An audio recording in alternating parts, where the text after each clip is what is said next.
And the questions that we will be covering today is kind of their general experience being an Indo-Caribbean woman in the business field, any advice they would like to give us, and any obstacles they have overcome during their career so far. So I'll start off by introducing myself. So my name is Priya, and I am the LinkedIn coordinator for Brown Girl Diaries, but I'm involved more in the Brown Girl Bosses segment. So I'm sure you've seen our blogs. It's kind of a bi-weekly program that we've implemented throughout the year. So we've had some amazing women that we've been able to feature, and we have some of them on this panel today. So for my background, I am of Trinidadian, Indo-Trinidadian, and Sri Lankan descent, and I was born and raised in Canada. My academic background, I did my Bachelor's of International Business, specialized in marketing and trade at Carleton in Ottawa, and then I went on to do my Master's of International Business at Ivy in London, Ontario. And during my education, I worked in Mexico, lived in Mexico for a year, and I worked in India. I've kind of been all over the place. And since then, I've kind of worked in the marketing field a little bit. I've worked in allocation, and I've kind of been all around the place. So being the first one in my family to go to university was a big step. Definitely, our family is very proud. This is kind of what they've hoped for us coming to a foreign land. Their hope was to send their kids to school and give them a better life and more opportunities. So with that, it was a bit tough as I was the first one to go to university and I didn't really have much guidance. My parents did what they could, but I didn't have anyone to look up to. I started off in engineering because I liked math, but then I soon realized that this is a lot of physics involved and that was not what I enjoyed. Took some courses in business and realized that that's kind of where my passion was. However, I've never met anyone of Indo-Caribbean descent in my education or my career. And when I started working with Brown Girl Diaries, I was able to connect with a lot of women who has the same educational background and were working in positions where I aspire to be. And to me, that was really amazing. It really helped motivate me to kind of focus my career path and kind of understand where I wanted to go with it. And with this network, I've really been able to kind of come up with a game plan for where I want to go next and use these women that I've met as a support group and also as role models for myself. So now I will start with the panelists. So if you could just introduce yourself and then kind of speak a little bit about why this panel is important to you. So we'll start off with Michelle. Hi, everyone. My name is Michelle, but everyone calls me Mishy. I'm an account director at a marketing agency in Toronto with more than a decade of experience in the field working on some major brands and retailers across North America. I started my career in music and entertainment in Toronto, and I've dabbled in various marketing streams since, including experiential and brand and all over the place. I'm of Guyanese background, but I was born and raised in Canada. This panel is important to me because I've always felt in my career, and even like talking to so many of these lovely women, there's always been such a lack of opportunities to connect with Indo-Caribbean women within the industry or in general. And I've had a hard time finding my footing in the marketing and business world. And then when you try to layer on top of that, celebrating or feeling comfortable with your own story and heritage, it tends to get a little muddy, and you tend to forget some of the things that really truly make you who you are. So I really appreciate all of you putting this together and putting this forum together to chat with some like-minded women. Oh, Priya, you're on mute. Thank you, Michelle, for sharing your introduction. And Michelle is someone who's in the marketing field that I first connected with. And, since then I was able to get some advice from her about entering the marketing industry as a young Indo-Caribbean woman, because I've been struggling a little bit to find my footing in my field and career. So that's been amazing for me. Next up, we have Priya Singh. Hi, everyone. My name is Priya Singh. I am very, very honored to be invited by Brown Girl Diaries to speak on this panel. My experiences ranges in digital marketing, public relations, events, and communications across the fashion, entertainment, media, and advertising agency. I've had experience to work doing paid social media for Saks and Lord & Taylor, doing public relations for a high fashion brand such as Fear of God, Paco Rabanne, Kuho, working New York Fashion Week, doing shows for Hugo Boss, Mara Hoffman, Laquan Smith, and then most recently, now I'm a digital account manager at Essence. I'm able to, or I manage the process from the planning stages to the execution stages across different accounts or campaigns such as like entertainment, beauty, and so forth. And I'm just really excited to be here.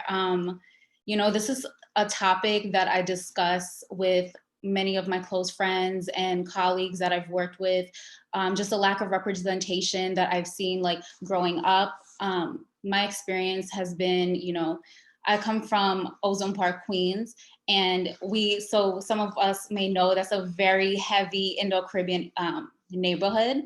But having that experience living in Ozone Park, as well as living in places like Tennessee, the South, and going to school in Virginia for my bachelor's degree, having that various experiences have really shown me like the lack of representation outside of Queens, New York. And so I'm really grateful for all those experiences, but it shows me how important it is for us to be able to strive to break in through industries that we want to be in order for us to feel represented, feel that we matter, and also to bring our talent to the table, because our people were really resourceful, we're very creative, and more people need to know that. Thank you, Priya. That was awesome. It's good to see you have different insights from different parts of the US. I didn't realize how different certain parts can be. And I think it's similar to Canada, like Toronto to Ottawa to me was a huge culture shock as well. Next up, we have Juanita. Hi everyone, my name is Juanita. I am Guyanese. I was born in Guyana and I moved to Brooklyn when I was 2 years old. My mother was like, we're not staying here, so I moved on over to New Jersey. So I was pretty much raised in New Jersey, and I am a businesswoman. I wear a few hats, but full-time I am a wealth manager. I work right by the New York Stock Exchange. I have been a wealth manager for about 10 years, and I specialize in helping women with financial education and financial literacy, as well as financial planning. It's something that's very near and dear to my heart. It's something that I think is super important because a lot of women, unfortunately, you know, we're a different generation, but we know that our mother's generation were not as financially independent. And, you know, my goal is to really get the millennial and the Gen Z generation a lot more financially literate and a lot more in the know about their own financial planning. So that's what I do full time, but I am a creative. So I actually started out as a model. I modeled from about 16 to a while. I still do it a little bit now, but about 4 or 5 years ago, I took that experience and I turned what I knew in the fashion industry into a beauty business. And I founded my own company, Glamorous by Juanita. I'm a little bit of a journalist. I'm also an editor for the Indo-Caribbean team at Brown Girl magazine. And some of you may know I recently started Caribbean Collective magazine less than a year ago. So I'm super excited to be here. I think this is the first panel that's ever been done that's dedicated to Indo-Caribbean women. And I think it's super important because representation matters. And like a lot of you out there, when I was growing up, I didn't really see, you know, a lot of faces that looked like mine. The closest I got was, you know, South Asian women, but even so, you know, the culture is still different. And when I did find other Caribbean women, you know, they weren't always Indo-Caribbean. So although I related, it was still a little bit different culturally. So I think this panel is super important and I'm super excited to be here. Perfect. Thank you so much for that. And you've been doing some amazing stuff in the social media industry too. We've kind of been following you all over Instagram and you've done some amazing work. And I'm sure you've seen her work for, I think it was our our Halloween contest. She did some great makeup work as well. So thank you so much. Next up, we have Debbie. Hi, everyone. I'm so honored to be here. I can't even express how excited I am with these beautiful women. I'm delighted to say that I actually started my own business as of November of last year, 2019. And what I do is create baskets, personalized, customized baskets for any type of milestone needs. And I love it because it literally personalizes whatever your thoughts are. If you can't think of it, then we get together, we figure out the best way to make something so memorable and so special. And we all know in our cultures, and I'm mixed with Chinese, Jamaican, Trinidadian, and Cuban, Obviously, the Chinese Jamaican part is self-explanatory, but the Trinidadian has the Indian side that I just learned about. I'm still trying to learn about more from New Delhi. And we all know with that culture, there's so many. So I want to bring it to light in gifts baskets. Daytime, I'm actually, I work in scholarships. So I help these new kids that are coming up, getting their scholarships to go into school and getting their career moves and giving them advice. So that's pretty exciting as well. So that's what I do. I love this panel for this Indo-Caribbean club because it's something that we need. And I have two gorgeous daughters that are learning so much more about themselves, them being even more mixed as my husband's half Japanese and Irish. So they get to have to explore everything about them. So it's really cool to have another outlet for them to be so incredibly proud of who they are and everything that's embedded into them. So they get to watch you guys, myself tonight, and share into what else they're going to start doing to make this even stronger for them and their age. Perfect. Thank you so much, Debbie. And I think it is very important for us to be able to kind of be those role models and guiding light for the younger generation, because I wish I had that growing up. So I really appreciate all of you being here today. And then next we have Sarah. Hi, everyone. My name is Sarah Ramgulam. I'm so excited to be here. I am Trinidadian and I was born and raised in Queens, New York, but I've also lived in Florida. So similar to Priya, I definitely understand what it is to be down south. I went to college over there and I actually went to school for health. So something totally different than what I'm currently doing, which is marketing and digital media. So excited to be here and really talk about, how we can expand the Indo-Caribbean, just the network within every facet of the professional world. Perfect. Thank you so much. And as we spoke about, it's so different. You could be in the same country, but different cities, different states, things are completely different. So to kick off this panel, if anyone has any questions that they would like to send to our panelists, please use the Q&A button on your screen to send those questions in, and we'll definitely try to get through as many as we can. But to kick this off, we'll start off with our first question. So we wanted to talk a bit about the general experience, how has being an Indo-Caribbean woman created obstacles or barriers or impacted even opportunities in your career so far. So if anyone would like to start off, you can go ahead and give it a go. Sure, I can jump in, and I'm sure there's lots that people are going to build on. But I think even from the obstacles you face, even from the moment you start applying for college or university, and I'm sure Debbie has some background on that too. Have any of you been able to confidently checkbox your race or nationality, or do you just conform to whatever's there? I'm just other. I'm always just other. But I feel like there are grants and opportunities and scholarships and resources that we miss out on because we don't qualify as South Asian or Caribbean most of the time. And there's just a general lack of awareness for the West Indies and Indo-Caribbean women or Indo-Caribbean people that make you just feel invisible in those situations. And I mean, I'll be candid and transparent with all of you. Like, I grew up and spent most of my career in very white dominated industries. And I've seen a shift in marketing, at least, from a very male dominated roles to heavy female presence, which is great. But I'm still the only person of color sitting at most tables or speaking at conferences or attending conferences.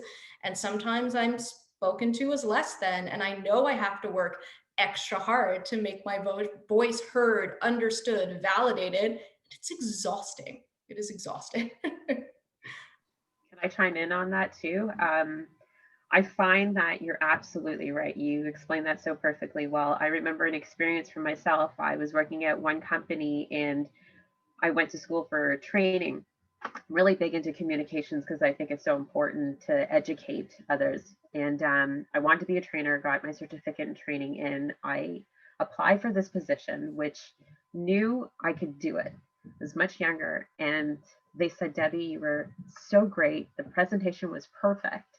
Loved what you did. It was engaging, but you don't look the part. And my mouth dropped, and I'm like, what is that? I didn't understand. They're like, your luck is not what we need to convey what we bring to the table. So if new hires come in and see you, that's not where we're looking at. And I remember I was so young and I was like, I didn't understand. I couldn't comprehend. So what was the problem? And I had talked to another colleague and they're like, well, because look at you, you're mixed. Like they don't know what you are, so you can't be identified. And I was just stunned because at that time, so I said, okay, really? Pulled my hair back in a ponytail, went and got another certificate and said, okay, let's play this. And I kept on, I never gave up. But it was one of those things where I hope that there's so much discouragement and things in situations like that, we don't give up. That's the biggest thing. And I think this is why we have Brown Girls Diaries, because if we take that and say, oh, okay, I'm not good enough, then what are we teaching others? It's good to be that only one. I'm glad to be the only brown girl, if you will, that people don't understand, because that makes me want to show you that, guess how awesome I am, because you're going to be awesome like this too. Mhm. I completely agree. And like last week, I had a very similar experience. I created a marketing video for a new launch on our website, a new dashboard. And I did the voiceover, and I had someone tell me that, hey, you have a slight accent. We can't use your voiceover. And I was just blown away because I was born and raised in Canada. So I have a Canadian accent. Like, what other accent can I possibly have? And they're like, oh, you have like a slight Indian accent. I'm like, there's no way. My parents both speak English to me growing up. Nobody speaks Hindi at home or any other South Asian language. And then, you know, the only other person in marketing was the Filipino girl, and they also told, and she was born and raised here as well. And they told her, hey, you also have an accent. So we had to end up outsourcing and paying for professional voiceover just to fit the image of what the company wanted. And to me, like, I was just shocked. And you know, it is an issue because sometimes it does affect your confidence, because I was like, I went to school here, I did my master's here, grew up here. How am I not fit for the role that I've been working for my whole life? So, you know, there's a lot of obstacles that we face in this field, and I don't think people understand how common it is for us to face these on a daily basis. um Anyone else like to chime in? Go ahead. Yeah, I can chime in. I think the biggest thing for a lot of women in a lot of different fields in general, especially businesses, a lot of us sometimes don't have mentors that understand the culture and are from the community to really go to, right? And then maybe someone else that you do try to reach out to is this person that has like a lot of people that are trying to contact them. But it's hard sometimes to maybe find somebody in your network that happens to be your culture as well. The other thing I wanted to add to that as well is also sometimes what can pull women back a little bit is even the culture. I know, like when I started my own business, my parents did not want me to be an entrepreneur. They were all about, and this is very Indo-Caribbean, it's all about being a 9 to 5 or going to school, getting an education, and then, you know, having the you know, house with the picket fence. But that's not everyone's path. You can be successful as an entrepreneur as well, but you really need to find the right resources, the right training, and the right mentors to do that as well. So I know for me, you know, starting out as a wealth manager, I was not a salary employee. I was completely commissioned, and my parents were nervous. They were like, what are you doing? They're like, you're never going to make any money, or whatever the case is, right? And they didn't really believe in it. I think more so out of fear. There's a lot of that in the culture. You know, our parents sometimes make decisions out of fear and just not really knowing. And, you know, I took that leap of faith. I was just, you know, I was just trying to be courageous, and I wanted something different. And, you know, thankfully enough, you know, being somebody who's in business for myself, there have been years where I've seen my salary double from the year before, which is something that would have been really hard for me to do if I was just, you know, doing climbing a corporate ladder, let's say. So I think sometimes it's the culture, it's the lack of representation, which is why I think this panel is good. You know, all of you out there, you know, you can always reach out to, I'm sure, all of us on this panel if you have any questions, because we're here to really be a resource. But I would say the culture, and as well as, you know, that lack of mentor representation. I would also like to add to what Juanita said, because definitely I agree with that, with the cultural and ideological parts of being Indo-Caribbean. Growing up in Ozone Park and in Richmond Hill, that mentality is so heavy and so common. It's common amongst other family members of mine. And the going to school, the whole, or just trying to figure yourself out and what you're passionate about growing up. Like a lot of the mentality was catch your book, catch your bed, and that's it. You know, I mean, that's a very Guyanese way of putting it. And so I've seen so many, especially Indo-Caribbean women growing up, they would be afraid to want to explore different parts of themselves because it was almost like taboo. And it's so like, and it's crazy because then when I like moved to Tennessee, you know, seeing how kids were like participating in organized sports, or it was like a thing for like their parents to push them to like be in extracurricular activities. That's not a thing for us growing up. And if we are participating in extracurricular activities to explore who we are, it's very, you know, cultural based, or it's like if you're a Hindu and you're going to learn Indian dancing, or, you know, maybe going to the temple. And then for those who are not, there's nothing really that's there except for you, the expectation of you taking care of your family. Luckily for me, like my parents always pushed me to be independent, and they had an idea for me to, you know, they wanted me to just kind of go out and see the world. And I think that has also pushed me to want to like obtain more for myself, and just my personality. I'm a big dreamer. So I've always wanted to work in fashion. I used to dream about becoming a fashion editor, actually. And even with that, like there's been so many obstacles even trying to pursue becoming that, because my experiences in Tennessee really affected me. Going from Ozone Park, being around your people all the time, and then moving to the South in Tennessee, and I didn't move to like a city like Nashville. I moved to the rural, the country part where it's like Southern white people. They couldn't even identify who I am. Similar to what I think Debbie was saying, like they're looking at me, well, like you're not white, you're not Black, and then you're not Mexican, like the three races that they only really know about, it seems like. And they're like, well, what are you? And I would feel constantly patronized, hazed. And going to school, I would have to like, just me being my bold personality, you know, I would try to I was like, this is the opportunity for me to like join clubs and to join organizations that I'm passionate about. I've always been interested into like fashion and stuff like that. So I started my high school newspaper. I pushed myself to, you know, join organizations where I could learn about leadership and stuff like that, resources that aren't in like Indo-Caribbean communities. So that has helped me to also like shape those parts of myself, and also just kind of like step out of that like expectation of what it is to be an Indo-Caribbean woman that is just either maybe sometimes just, oh, become a nurse, or oh, get a job in the bank, and then come home and, you know, start your family, or whatever the case may be. It helped me to see more than that for myself in those little experiences.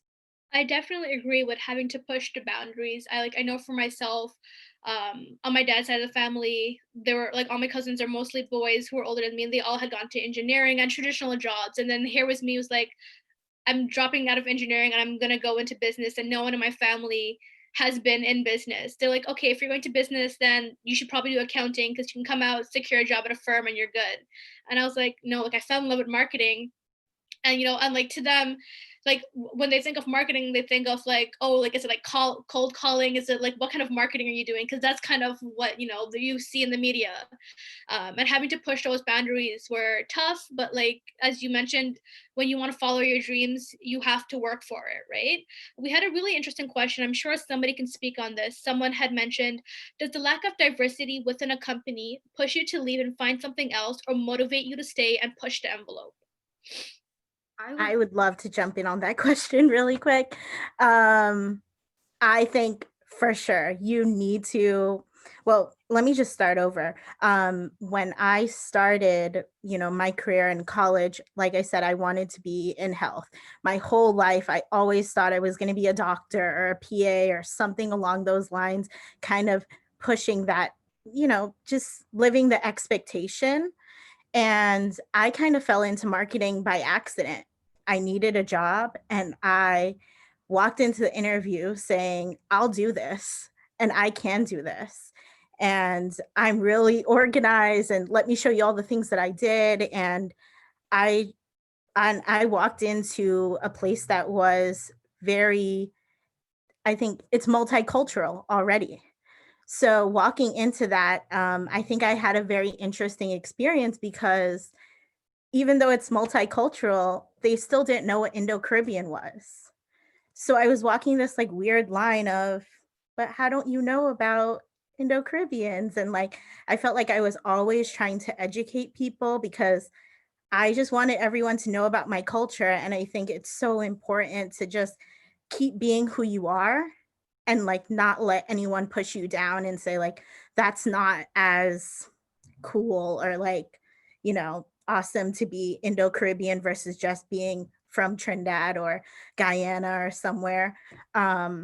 So I think I really pushed the envelope. You always I think that's what made it good for me is that I had to keep pushing the envelope and saying, I'm good at this. And I was always one step ahead. So if you had some kind of pre-notion about me, I was already one step ahead of you and was like, I already created this report. I already did what I had to do and I did the work. So there was never a question about my work and my race. If there was a question about my race, there wasn't a question about my work. I can chime in on that too. I would say, I think it was Anya that asked that question. I hope I said your name right. I would not recommend that you leave. I would say stay and hold your ground. The only time I would ever recommend that a woman should leave is if she really feels like she's being discriminated against. Part of being an employee is you should be respected by your bosses as well. You are their subordinates, but you should definitely have a certain level of respect there. So as long as there's no racial discrimination or sexual harassment or other things are not crossed, I would say stay and hold your ground. Sometimes you kind of got to really swim to get to the top, and unfortunately it is a little bit harder for women of color in general. It is harder for women in general, and it sucks that we have to go through that, but I definitely would not say leave. I would say hold your ground and really work your way up as you go. As my mother would say, and she's around here somewhere, but as my mother would say, you got to crawl before you walk sometimes. And sometimes it may be a little bit tough in the beginning, as long as you are not sacrificing your principles as a person, right? I would say stick it out. I don't know if everyone on here has seen the movie like The Devil Wears Prada, but like Anne Hathaway in that movie, she was abused. I don't care what anyone says, but Meryl Streep did not treat her very nicely. And I say that jokingly, but it can be a little bit hard in the beginning. That's with anything when you're new. But again, stick to your principles. As long as you're not being discriminated against, I would stay, see it through, because with every position, you also learn something new that you take into the next position. So don't cut things too short. You really want to stay and take that skill set that you get from one job to the next. I love that. And I think that's definitely important as long as, you're not in a very toxic environment where it's affecting your mental health.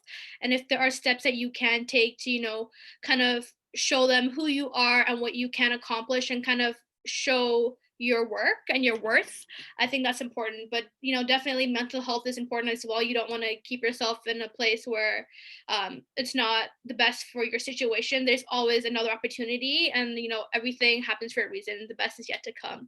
So before we move on to our next question, we did have someone ask, what can men, specifically West Indian men, around you do to support the journey? What are some of the driving factors that help you push forward when things inevitably get tough? So if someone wants to just jump on that, and then we can move on to our next panel question. Okay, so everyone's quiet. Oh, Michelle, do you want to take this? I can kind of try. I think on mine, when I think about what it's we're talking about Indo-Caribbean women, but whenever I go to any of these women panels, whatever it is, it's nice to know, are there some men that are here right now? I think being here and understanding a lot of the plights and some of the things that we think about that you may have never had to think through. I mean, Indo-Caribbean men have their own challenges in the same professional world, but I think being a part of the conversation, and coming to events like this is probably a good start. We're all finding our footing at the same time, I think, and having that extra support and someone we can talk to through these things, and really not just like being mentors to women as well. Like, I feel like a lot of times women are very much like, I need to find a mentor that is a woman that looks like me, or has similar background, and it doesn't have to be that at all. I would say use your resources and be able to chat with women that you're able to affect as well. I want to just jump in really quick. I think also just networking in general. Like, if you find a really dope Indo-Caribbean woman and you think that she would be great for a job, recommend her. Put her in contact with that person, because your network is your net worth. Like, that is the biggest. You can go to any company and they might ask you about that person that you worked with. And that is just so important, just to talk to your network and make those connections, like have real meaningful conversation. Don't just talk about like you got your hair done, like talk about what's going on in the world, talk about um how you interacted with a client and maybe what they would have done better. um, there's just so much ways to network with people, and I think I personally thought networking was always like LinkedIn and very like buttoned up, and I don't think it has to be. It can simply be like like you can be watching this panel, find someone you connect with, and then DM us and we can talk to you. I think that's really important, and like what we're aiming with Brown Girl Bosses is to build this network where you can go to someone in your field of interest or someone who had similar experiences you and have those conversations and build those networks, because as I agree with you, network building is key in this time for everyone. Like in the last decade, that is how people are getting introduced to jobs, getting introduced to recruiters, and so forth. Networking has become a huge industry on its own, and that's why LinkedIn and conferences and all these other panels are such good opportunities for us to have these conversations. So our next question is, how have you, as an Indo-Caribbean woman in business, been able to bring awareness to the inequality of our women facing the business world, and what are you doing to help women in the field? So we can start off with maybe Juanita, if you can kind of share your experience, some examples that you've gone through, and kind of what you're doing now to educate people in our field. Yeah, so a few things. So the sad part about this question is I don't always run into a lot of other Indo-Caribbean women where I've had to like really, I don't know, really sit down and kind of advise them on what to do or how to battle sexism and things like that. I feel like the biggest issue for us when it comes to this is two things. Number one, it's representation. It's not finding the mentor that looks like you. But number two, it's also not knowing who to turn to, even if it's not somebody who's Indo-Caribbean. And we can all relate to this. Let's say you are getting in an industry where there's not a lot of Indo-Caribbean women, which is unfortunately a lot of industries. But let's say you wanted to be, a stem cell researcher, or let's say business, let's bring it back to business. Let's say you wanted to start your own business. You want to start a marketing firm. Where do you go? Maybe you do know some Indo-Caribbean women, maybe you don't. What I would advise you doing is actually doing some research and maybe finding classes, courses, and things of that nature to kind of get a head start. And I think the bigger thing is to actually promote that and put that out there, because a lot of us have other Indo-Caribbean women that follow us, right? And maybe somebody will reach out to you. It's really the power of networking. So, to answer the question, I really haven't had to battle it in terms of like the sexism. A little bit of, I feel like there have been some prejudices there, but I think the best way to battle that is more representation, because I think more people in all across industries means we have more of a voice, right? And it means more representation, and it means a bigger network. If I go through something, God forbid, as a financial advisor, and I know someone else, I can lean on that person for support, and maybe she can be like, hey, I'm sorry you went through that, but this is what I would do in your situation, and this happened to me once. So I would say networking, representation. I stressed this before, but all of us here are business women. I think everyone has our panhandles. You can always feel that this is a little bit of a mini network for you to just kind of reach out and bounce ideas off. That doesn't mean overflow the Brown Girl Diaries email, but I you could DM, I'm sure, each one of us. But I would say it's representation. That's really how you battle the lack of diversity and any of the prejudices you feel that you're facing. It's just more of us in the industry, and when we're not there, turn into the right people, which can honestly be other women and other groups. So, Hanwita, is there anything that you're doing specifically, through your channels, through your brands to help women, Indo-Caribbean women in the business field? Is there anything that you're doing specifically through your channels and your brands that are helping women now? So obviously, as a wealth manager, I do work with a lot of business owners. So with financial planning, setting up, how they're going to actually sort of direct their business, how to kind of generate that profit. There's a lot of financial literacy that goes into that. In terms of, my editorship at Brown Girl and Caribbean Collective magazine, we focus a lot more on cultural representation. But I think what's important is, again, it's really to network. You guys are always free to reach out to me to bounce ideas off. But I would say in terms of the business world, just as a wealth manager, a lot of it has been sitting down with women when they do have a business and really talking about what the business plan is. That's really the biggest thing. I know a lot of you out there have a passion. You want to create a business and you don't know where to start sometimes, or you start and it kind of goes left because you're not seeing the profit you want. There's really two big things I want to leave you with. An entrepreneur's journey is not easy. It's a roller coaster. Okay. So if you're in business for yourself, you want to start a business, it is essentially a roller coaster. And so what ends up happening is, sorry guys, unplug that. What ends up happening is, you have to know that that's part of the process, and it's completely normal. So I'd say the biggest thing for me is really when women come to me in terms of, oh, I want to start a business, I want to do that, how much do I have to put aside to retirement, or I want to save this money to invest it in my business and to start my business. It's, well, how much do you need? You know what I mean? It's how much do you need, how much are we going to put aside for you? And a lot of women come to me without that plan. So sometimes you've got to do that research and really know that beforehand. Okay, so I'd like to pass it on to Debbie. I know you're doing a bit of entrepreneurship on your own as well. So I would definitely like to hear any experiences that you've had to overcome, facing any inequality in your full-time job, or even while you're doing your entrepreneurship journey, and kind of what advice can you pass on to women of how we can overcome this? Such a great question. Great question. I'm just thinking of how to say it. So for me, for the business, I've been really blessed. I'm wish I could say some negative things, but I can't. I've been blessed with a lot of support, and I mean support from all areas: men, women, friends, family, even strangers that have DM'd me, and it's been awesome. And just encouraging others. I'm a bit of a fitness fanatic. I love working out, and a couple of my friends I would like to say that I used to work out with, they were connecting with me in regards to the business. So that's been really good, especially through COVID.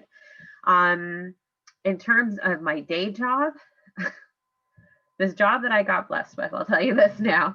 I have not, I'm going to knock on wood, experienced anything negative. Believe it or not, Juanita was saying how you have to network. The people that I've encountered, and I mean Indo-Caribbean women, white women, Jamaican women, name women, men, whatever, they have been so supportive and strengthening my skills on how to overcome even basic information or basic situations that I've encountered, which I then take onto my business. With that being said, if you realize it's a domino effect from day job to night job, or entrepreneur's 24-hour job, really, to my family. So now my kids see everything that I'm doing. So they see what mommy does in the day because I work at home. They see what mommy does at night because obviously I work at home. They take it on and they see if they encounter anything that they're going through in school, because I have twins, and I have one daughter that is heavy in the Canadian African community club that she has at school. And she's a big force on Black Lives community. I have the other one on Asian club. that she's trying to enforce for us, for her group to learn about what Asians really are. It's not just Chinese. It's a big network of beautiful people. So my girls have seen me from morning and night in the business and talking with you guys, and they've been enforcing it. So I think that's huge because we're such examples and we don't even realize it. Just being here, people are listening. So encountering wise, I could talk about previous experiences where when I've gotten into situations where I know I could be, I'm going to use this as an example. I know I wanted to be a manager for a particular customer service job, and I had the skill set. I had all the criteria again, but I didn't meet the criteria that they needed. I never gave up. I couldn't comprehend it at the time, but I never gave up. And I knew, okay, you know what? Maybe it's something that I have to do to improve myself, not in a negative way. Because I think, Priya, you said it earlier, is that you have to learn about improving yourself in every aspect, not only with your own business, not only with your day job, not only with your network. If someone's going to ask you something, or if you DM me and say, you know what, Deb, you could have spoke a little bit better, or you could have said something, I'll take that in, because that is only going to make me become better as a businesswoman, as a wife, as a mother, as a friend to you guys. So I could grow on all of that aspects and then teach others, because that's the whole point of this network. We want to help others grow to be better in the health community, the financial, the fitness, fashion. I was trying to say that just went, you can tell who needs to work out if you can see my workout stuff here. Especially in the fashion, I think you could talk about it the most, is that there's nobody like us, and it's really hard. I can't even imagine how you walk in an industry and just say, hi, I'm brown girl, like, look at me. And I'm not probably not a good example because I'm blonde, but you know, a typical type of style of look as a person. So I think it's really important not to give up, to definitely use the people that you have in a positive manner, strengthen the ones that are looking at you that you don't even realize that are watching you, and just to keep on encouraging. Hopefully that makes sense if I conveyed that properly. Thank you so much for that. It's definitely like our mission at Brown Girl Diaries to be an example for people in the community and the upcoming generation. You know, I know a lot of people have siblings, nieces, kids that are growing up, and we want to make sure that they have a better experience than we did. And that's, as a parent, as somebody who has younger siblings and cousins, we always want better, and we want to help them learn from our obstacles we face, any mistakes we've made. We kind of want to help them with that guidance. And coming from someone who didn't have that, now I try and take all that energy and try and help people as much as I can, because I wish I had that.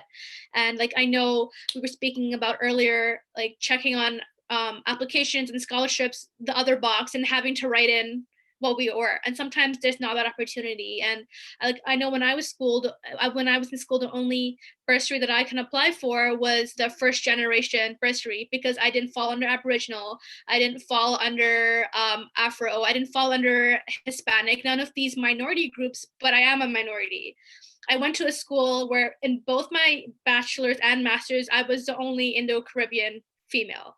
So being in these communities and not having an opportunity to financial aid, which is something that, you know, having one parent working and having parents that weren't able to get, you know, university degrees and higher education, that was something I really needed, but I was deprived of because I didn't fall into any of the standard categories, which, you know, it's really tough. And like, that is something where I'm hoping through like the schools and the programs that people are attending and then they're creating these Indo-Caribbean clubs.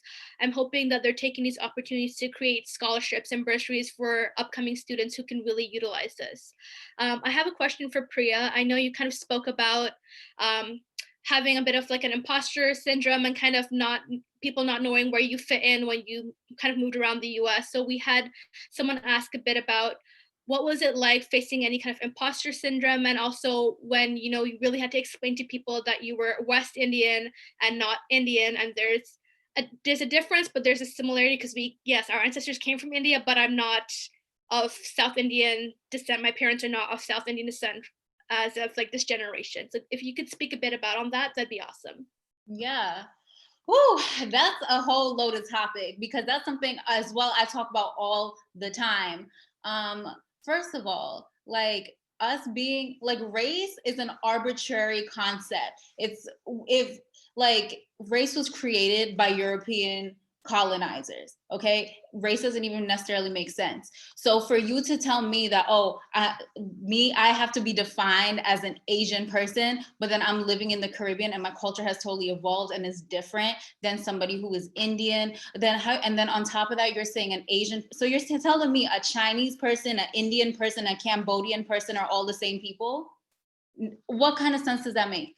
It doesn't, because our cultures, there's so many customs that define us and who we are. I mean, you know, even if you look at Native Americans and what happened to Native American people, all of those indigenous people were grouped into this concept of Native American, but all of them had so many of their own cultures within their own group. So imposter syndrome, like, and in terms of sorry, I went off on a tangent, but I just had to say that imposter syndrome is something that I feel even up till today. And I was telling one of my coworkers today, I was like, oh my gosh, I'm so scared to speak on this panel. And she's like, why? Like, you're speaking to your people about you. And I'm like, I don't know if I feel like, you know, like if my experiences are valid, if, you know, like what I've been through is valid, or am I going to offend somebody? And then I was even talking to Sarah about that today too. And we were both feeling that way. And it's like, why are we feeling that way? Why don't we feel confident in our voices? Like, and our voices mattering, you know what I mean? And I think that there are many ways for you to face imposter syndrome, and it's by facing your fear. Like me deciding to do this panel, it was really terrifying. I'm not the greatest public speaker, but being around all of these women who are very passionate about the same topics that I'm passionate about, and seeing women that look like me, that is giving me the confidence. Probably that's going to open other doors for me to face more situations where I'll feel like an imposter. In my day-to-day job, like I've, similar to what Sarah said, you know, she would use like work hard and show, like, you know, if you're questioning my race, you can't question my work ethic. So coming with that energy, being confident what you bring to the table, sometimes you have to put your feelings aside, like compartmentalizing. And I know that's like a hard thing to do because we're not robots, but for the sake of you just making it through a work day, making it through a school day, making it through situations where you're meeting assholes, excuse me for my language, but people who are inconsiderate and they feel like, oh, well, your race doesn't really matter because, you know, like, or they invalidate you because they don't understand your cultural background. That's not up to you to feel like you have to explain to them. Like, you don't have to validate your experiences. You know what you've been through, you know who you are, and you know everything that makes up your identity. So sometimes it's not even just feeling like, okay, I'm gonna have to explain myself in this room. It's just like being confident in what you bring to the table, and then also facing your fear and just trying to like combat that. Mm-hmm. I think for me personally, I like to educate people, you know, when they try and lump me into one category, as you said, like, yes, our ancestors are from Asia, but Asia is not a race. There's so many different countries in Asia. You can't just lump us into that. And like, I personally like to take, when people kind of bring that to me at work or anywhere else, I like to take a minute to, you know, kind of explain to them, my ancestors are, yes, from India, but my family for 2 generations have been living in the West Indies, and this is how they got there. And people are shocked because half of them do not know this. And, you know, the best thing I think we can do is educate others so that the next generation can have these conversations more openly. And, you know, hopefully, like, by the time they go to work, it won't be something that is such a shocker to them. I remember when I was working and even in school, when I did explain, hey, like, I'm from the West Indies, people sometimes thought I was from the west part of India. Like, you know, I don't understand.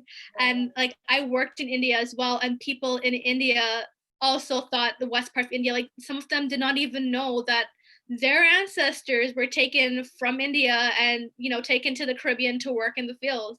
People are not educated on both sides of the world. So to me, I thought it was a problem here in North America, but honestly, it's like we've been erased from the books in India as well. So like, when I worked there for 4 months, I had to sit down with everyone and kind of like give them a history lesson. And people there were very appreciative because they didn't know this. And then, you know, I had people like go and do their own research and kind of learn about it. And like, for me, pushing the envelope is quite important. I remember during school and when I was working, when Diwali would fall during the week, to my family, that's something that's really important. And I was always like, well, if people get Christmas off, Easter off, and they can request Eid off, like why as a Hindu am I not getting that opportunity? So, I had to push that boundaries and tell my professors it's a religious holiday. Like I don't see how it's fit that we don't get to celebrate as well. And I can say for throughout my undergrad and grad school, I was able to get those days off. And like even though I was away from home, like I felt like that kind of pushed their mindset, and those conversations need to happen because it's we're not as representative in like all these industries, so people don't always know what's important to us and what we value, and we don't always get a say.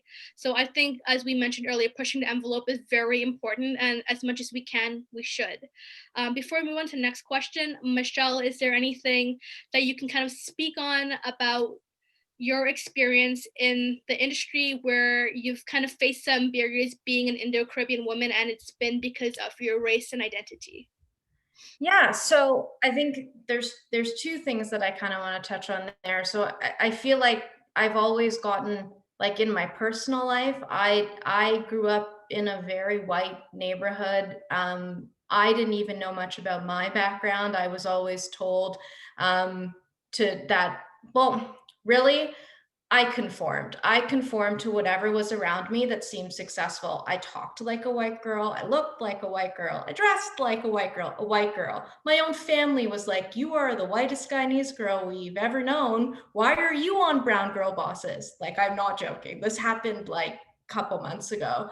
And like, I think I was confused, hid my background for a while. And then actually it was my sister-in-law who reminded me a couple of weeks ago. And she's like, remember when you were younger, I told you that one day you're going to celebrate your background and you're going to find your footing and you're going to be comfortable in your background. And I know we've talked a lot about our workplaces and our day-to-day of the challenges we face, and we've all been there and we've all faced that. And I think at my workplace, at least, I've created like a diversity panel where we kind of talk to people about anti-bias training and allyship courses and unconscious bias seminars and all that sort of stuff. But something that I do want to point out is that out of all the women on the call right now, a lot of us are in a marketing or media communications field. And like the importance of having that and having us in those positions is that we are able to correlate our background in media and our advertising into the outputs that our companies are creating.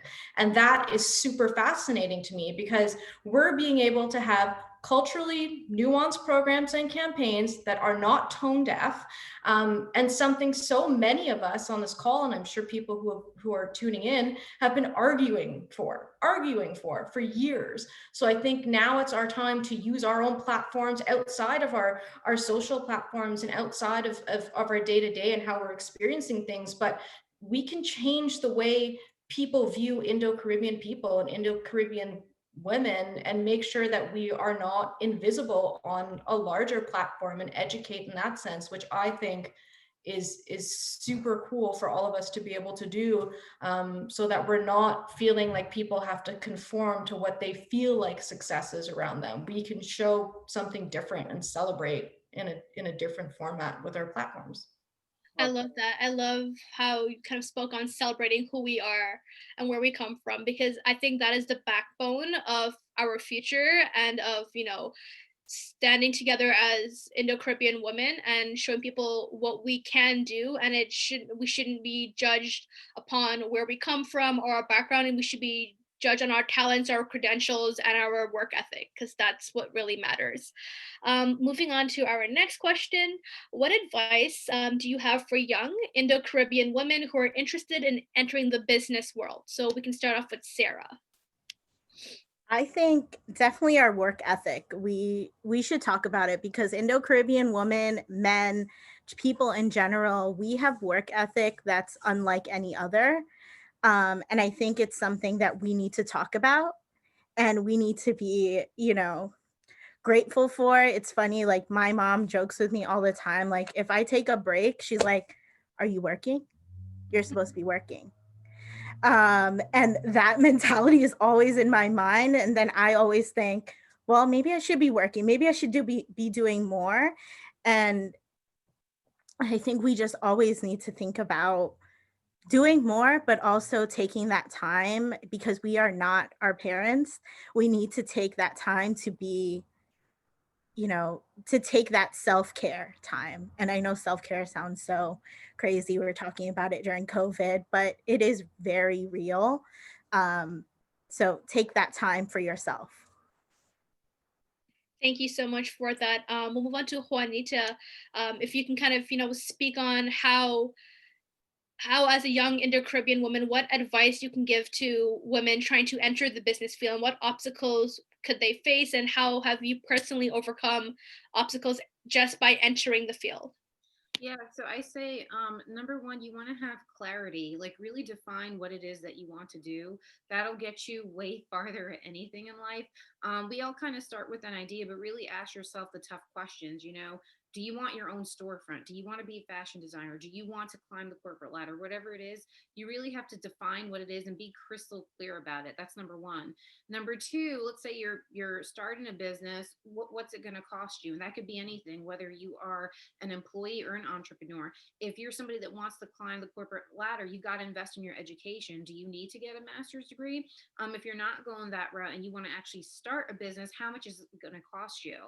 Number three, you got to find mentors in your field. And one of the first programs or academies I signed up for is called Boss Babe, who's run by one of my favorite, like she's like one of my heroines. Her name is Natalie Ellis. She's the founder of Boss Babe. She's a serial entrepreneur and runs multiple 7-figure businesses all in her 20s. I think she's pretty profound, and someone like that is who you want to learn from. And someone like that is also unattainable sometimes, right? You can't always get a mentor like that to yourself, but that's why there are programs out there. So Boss Babe is one that I looked for, and you could even Google like women's membership groups for business, things like that. But there are resources and networking for other like-minded businesswomen such as yourself. But I would just say, clarity, knowing what it is that you want, really really realizing there's a time and investment, and making sure that you can commit to that, and then finding people or programs or training in the areas that you need to learn more about to really have that business take off. And then last but not least, you need perseverance. Okay, with anything, if you're climbing the corporate ladder, you're not going to be a CEO overnight of the company. It's just not going to happen. You've got to climb. If you want to be your own CEO, that's fine, but chances are you're going to start off making a lot less than maybe your counterparts who are salaried do. And that's all normal. It's part of the process. You have to develop the skin for it. If you have a bad day in business, you just can't quit and shut down. Any entrepreneur will tell you this. The greatest entrepreneurs some of them have gotten bankrupt and built from scratch. Walt Disney, I don't know if anyone knows the story of him, but no one really believed. I believe it was his drawings at first. And Disney is like a huge brand now. So you can't let a few no's turn you away. You've really got to have thick skin if you want to be an entrepreneur or really climb a ladder where you're really at the top. It takes perseverance, it takes education, it takes research, and it takes networking with like-minded women. And I think as Indo-Caribbean women, there's also various obstacles that we face on that journey. And it could just be from the color of our skin, the way we talk, and where we come from. And those are just additional barriers that we have to overcome in this business world. On that as well, so Brown Girl Diary will be launching our mentorship program in early spring. And this mentorship program, we're really hoping to utilize our network to connect our brown girl bosses with the younger generation, have them be able to have a go-to mentor in their field where they can really gain that knowledge and guidance, and kind of let them have the best experience possible to set them up for success, something that most of us didn't have the opportunity to. That's kind of something we're aiming for. I want to pass it on to Debbie, and I was hoping you could speak a little bit about on how do you feel about inclusive hiring in companies, and have you ever come across a manager telling you that they are doing inclusive hiring, and how do you feel about that? Great question again. How do I feel about that? Can I be honest? I don't feel about it, honestly. Because if I'm going to get through the door and I'm going to be able to get hired, I'm going to pull you into there afterwards. I'm going to lift us up, because I'm not saying that, I'm not saying it in the way that sometimes the door will just open for you. You gotta bring us up. You gotta help us up and get into the door. I mean, I've had it happen to me. I'm not gonna lie.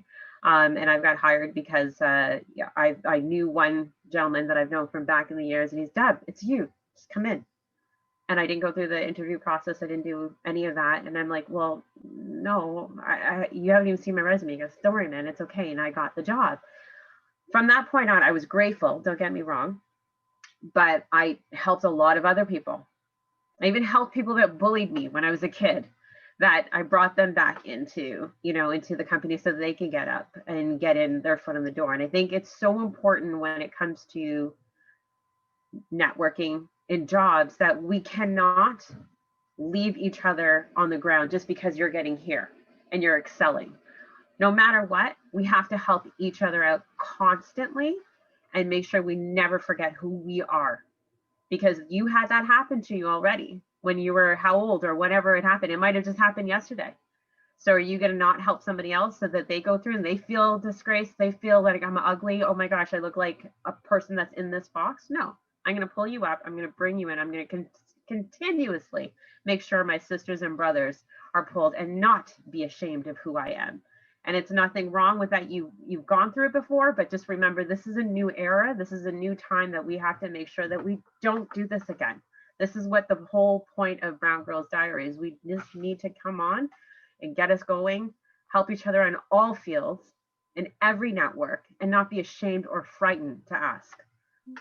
I love that someone just wrote in the chat, they say community over competition, and I think that's amazing. I want to speak to Michelle a bit about how have you, in your role and managing people on your team, kind of empowered women on your team, empowered including like women of color and so forth? So on my team, to be honest, I know we talked a lot about mentors and mentorship, and I do that a lot for a lot of different women. But something that I always say, and I always kind of tell my team, and I'm very transparent and candid at all times. I think I'm an open book, and everyone knows that. Is that it's not just about mentors, it's about sponsors. So many people have mentors, but what we really need is a sponsor who is willing to stick their hands up, keep doors open for other people that are capable and ready for that next challenge. And I mean, I've always vowed to sponsor women and Indo-Caribbean women, and I'll vouch for people if like they feel like they're ready to be there and they need a seat at that table. Like, don't feel like I'm at that table and I'm closing that door behind me. Like I want to make sure people not only are at that table, but that they're comfortable and they feel like they can be bright and they can be bold and they can own that table. And I want to make sure that I'm able to do that. And I've said that to everybody I've worked with. I use, like right now I have about 10 people or so that report to me, I think. I know, but that's kind of how everyone's working hard no matter their background. And I know that right now. And I just try to make sure on my end that I vow that I can do what I can to watch other people succeed. When you are leading people and you have people that are reporting to you or looking up to you, it is not about you being up here. It's about, if you can't build those people to get up there, then you're not that great of a leader, to be honest. I love that. I think that's really important. And I think, especially in a field that most of us are in here, like in the marketing and business public relations industry, people of color, women of color are not very present, and being able to help support these women and help include them and building that next generation of leaders is key. And as you mentioned, like, not being able to turn these employees into leaders is a lack of work ethic and a lack of resources and talent on your side. It's you not putting in all the effort and not kind of sharing your win. And I think in our community, sharing our win and celebrating each other is very, very important. I'd like to pass it on to Sarah. We do have a question for you, specifically from our chat. Karina asks, Sarah, can you discuss how multicultural marketing is including brown girls? I think that's a great question. just to expand on what Michelle said, I think my goal personally always is I have a seat at the table to keep it warm.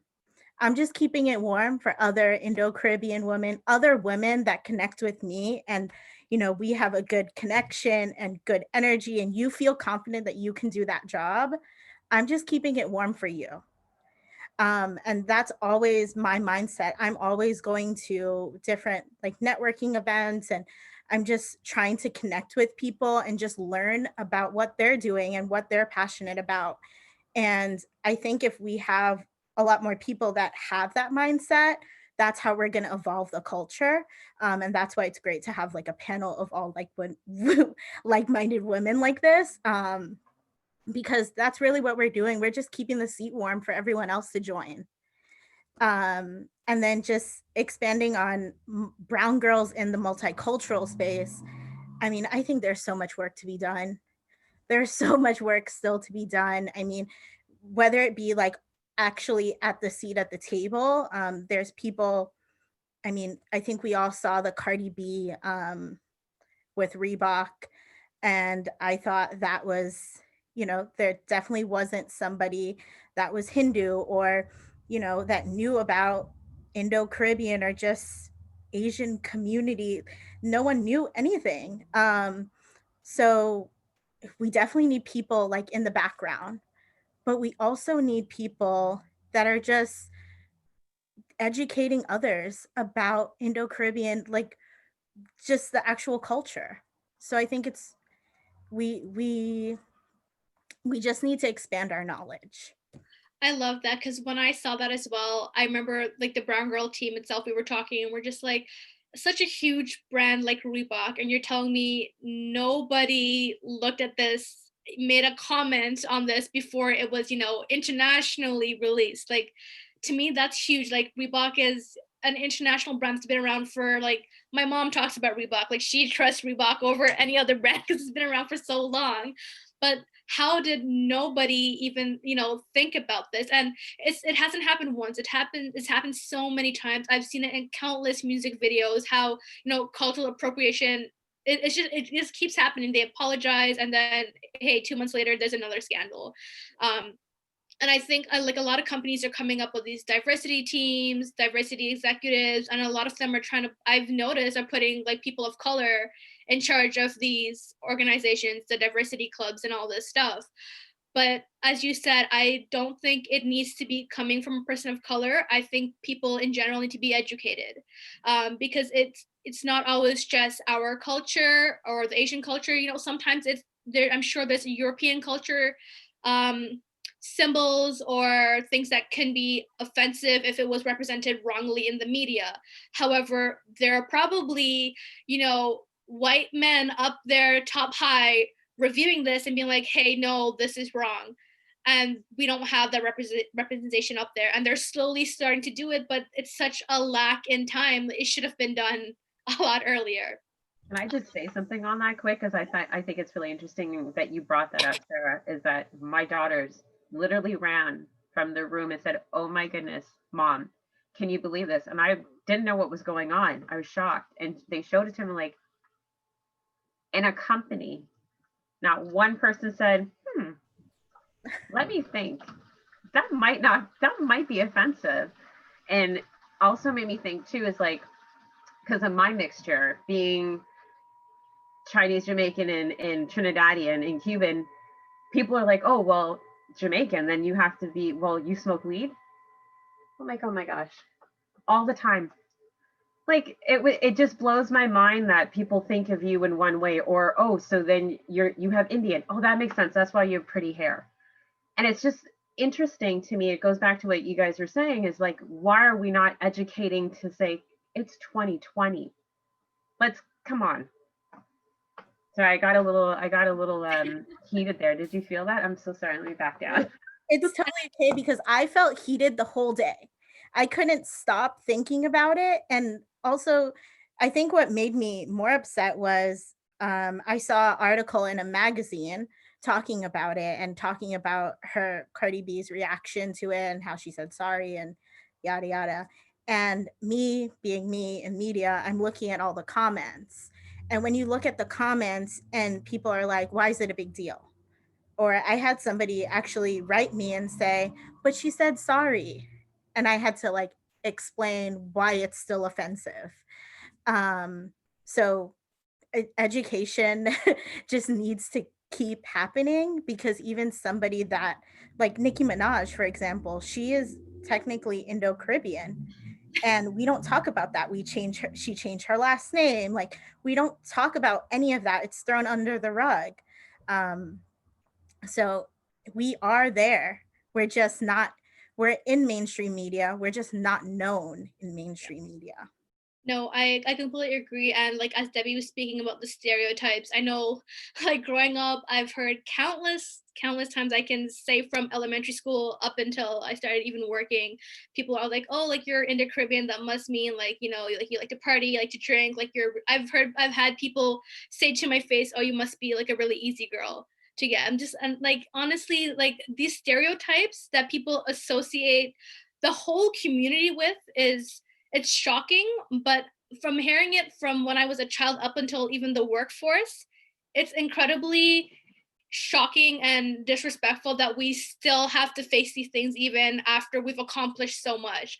I feel sometimes personally that no matter how much you accomplish, people will always hold something about your background or your identity or stereotypes that they hear about and like to use that to compare it against the quality of work that you produce. I would love to hear Priya's thoughts a bit about breaking the stereotypes in our community while entering the business field as a young Indo-Caribbean woman. I guess like that's very different for me in the sense of like I've just always worn my identity as an Indo-Caribbean woman. So I know like we've mentioned a lot about education and educating people, but also you have to, in my opinion, have to be careful because sometimes people, it's very polarizing and people try to take advantage of you trying to educate them and they try to dismiss you and invalidate you. And it becomes a very toxic situation where even other larger groups of minorities that, and I'm not even just talking about white people, but even other minorities that are in larger numbers than us, they're like, well, your experiences don't really matter because you weren't the most widely known oppressed group of people, or you know, so you have to pick and choose your audience and who you want. Like people, like the only way education can happen is if the audience is willing to listen. And if they don't come with a listening ear, sometimes you're going to find yourself in situations where you are being alienated and disrespected. And that's happened to me a lot, where I've learned like, okay, for certain people, I'm going to have to stand my ground. Certain people, I'm just going to not even deal with. And then secondly, I would say like, so joining or even creating an employee resource group within your company. I'm not sure if anybody's familiar with that, but what you can do is go to your HR and I mean, that's something that I've done in my like last company. I was a part of an employee resource group called Being. It represented Black employees of across the diaspora, and just me being a smaller minority, like connecting with them and you know, my Black counterparts being able to understand my experiences to a degree and stuff like that. I felt that camaraderie in a predominantly white agency. And in that employee resource group, we were able to put on events that spoke on like us, like the lack of representation in media, or you know, how beauty standards are appropriated, and just things like that. And for me, I was able to put on a luncheon for Caribbean History Month. I brought Bruckout Media to my agency. Bruckout Media is another Caribbean platform. I'm not sure if you guys are familiar with, and have the founder come and speak on Caribbean history, and then speaking on Indo-Caribbean people and just where we are in media, how we do need more representation, educating on our background and our history, and having that kind of conversation. So if you have the opportunity to connect with your HR, asking them or inquiring how you can create an employee resource group, even if you're the only Indo-Caribbean person, you can join with other minorities who share the common interest or goal of advancing your community in the professional workspace.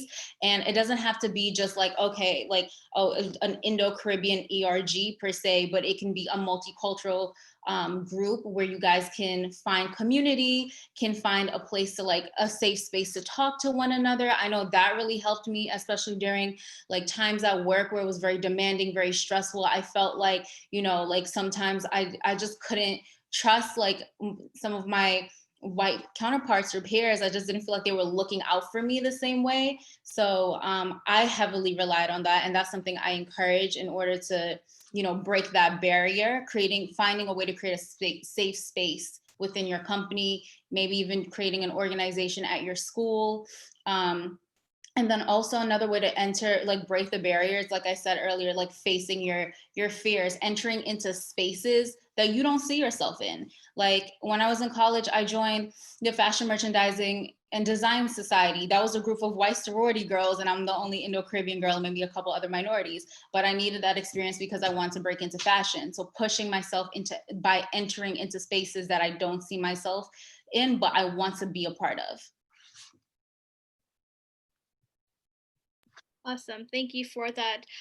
Debbie, I wanted to ask you, what are you doing now as an entrepreneur, as a mother, as a businesswoman to kind of make sure that the next generation, these Indo-Caribbean women that are coming up, have more opportunities in our field and are a bit more educated on who they are and what they can accomplish?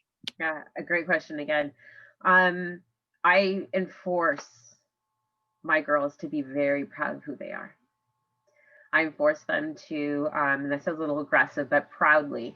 They will tell you in a quick second who they are, and they won't stop it. And they're actually Priya said this just now, and I love this, that in school they have enforced others to understand what the cultures are.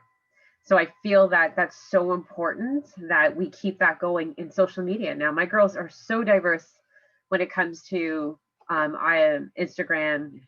I'm still learning. I'm horrible. You probably see pictures of my food shots and it's kind of crooked, or I'm that mom, or my selfie and it's right in my face. I'm pretty bad at that. Where my girls are really good. They will look for topics that need to push the envelope a little bit, and they will teach others about it, and they will kind of encourage their other friends who are mixed, because there's a lot of their little friends that have the different cultures. Their first Guyanese person they ever met was a Portuguese. I don't know if you could say that right. You could say that, Portuguese, Guyanese, and they never met any other person like that. Then they met a whole array that were just outstandingly beautiful. Then they met people that were Trinidadian, not only from our side, because we don't have a lot of family, too much family up here. All of our families are in the States. So, hey, US. So they don't get to see them, obviously, enough. So they're learning more about who's here and how to encourage them to not be ashamed of it. And I also put on my social media, I always teach my girls to use your platform as an extension of who you are. Don't be fake of who you are, but be truthful for who you are, because it's always going to bite you back in the end if you're not true to yourself. And my mom always taught me that. And I mean, you got to think my mom is the cutest little Chinese Jamaican woman who's like 4 foot nothing. And she will always tell you straight to your face, no matter how much people may not like it, tell the truth and be proud of who you are no matter what, and be straight and strengthen others so that they know who they are. And I'm grateful for that, because throughout the years of growing up in an environment where I was the only Indo-Caribbean person and no one knew what this was, what this hair was. Why is your color not as dark? Why are you not as fair? Why does your hair have bounce to it? Doesn't make sense. I was confused, but never ashamed. And I was always proud of that, because I always knew there's something about me that was different. I never had anyone to look up to. I didn't look like my mom. I didn't look like my dad. And my dad looks more of an Indian guy. And I still didn't even look like my dad. I don't look like my brother. My brother has red hair and freckles. So go figure on that. And I feel it's so important that if we're on social media, and ladies, the ones that are in media, you could correct me if I'm wrong, it is so important to show who you are, and how you want others to see it so that you could strengthen them. I hope that makes sense too. But I just think it's so important to show that. And your little people, there's so many of them that are watching us. Some of us have kids, and they watch and they mimic everything that you do, and you'll be shocked. Your nephews and nieces, like how many of them see the little things that you do, and they say little verses or little words like dalin doo or other words that you say that's of your culture, and they caught from what you were saying when you're talking to your parents. So it's so important that when we're helping the youth, to make sure that they never lose sight of how beautiful they are, how strong they are, how perfectly and uniquely made that they are in our culture. I love that.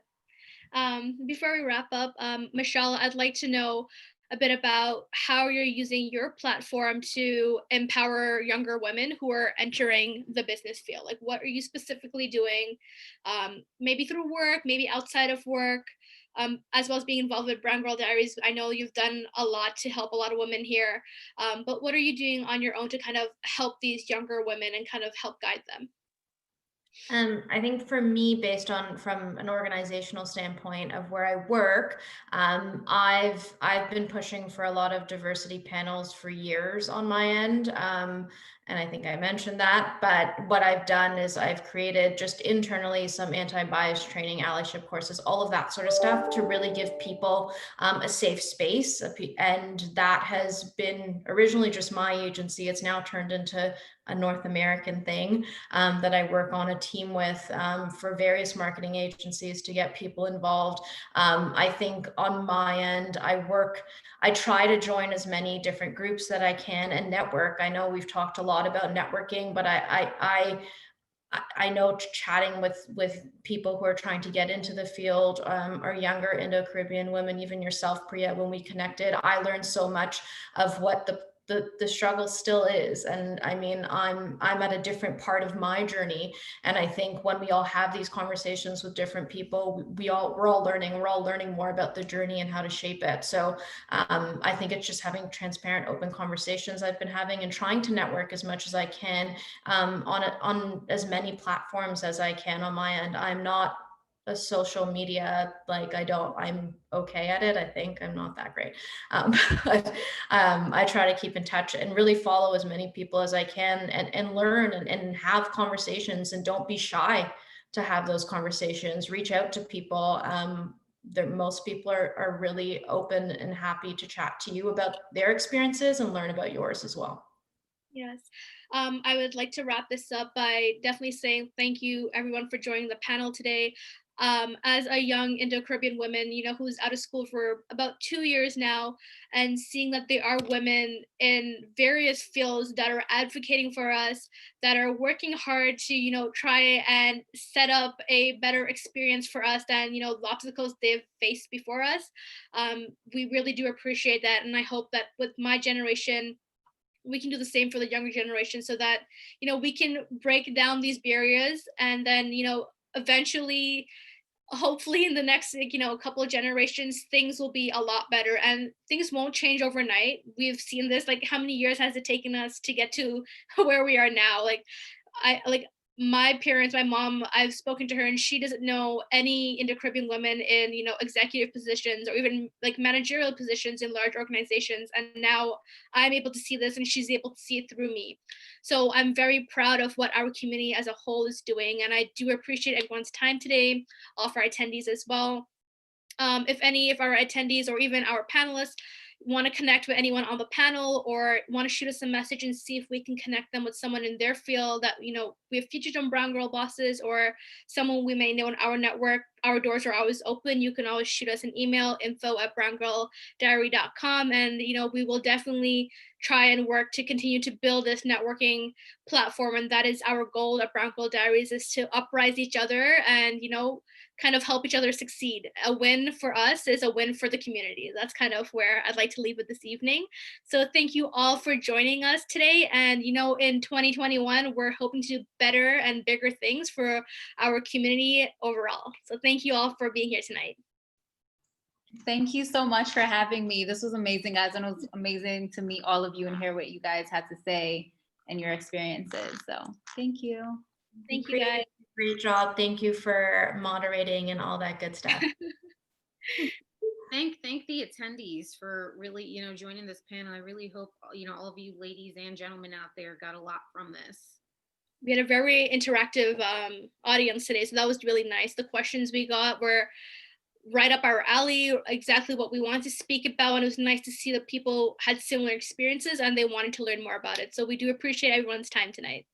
Thank you. You guys are awesome. Ladies, I'm so excited to even talk to you guys after this, just to connect more in the audience. Great questions. These are fabulous. So thanks for making us feel welcome too, not as nervous as we were when we first started. So. All right. Thank you all. Have a great night. Bye. Thank you.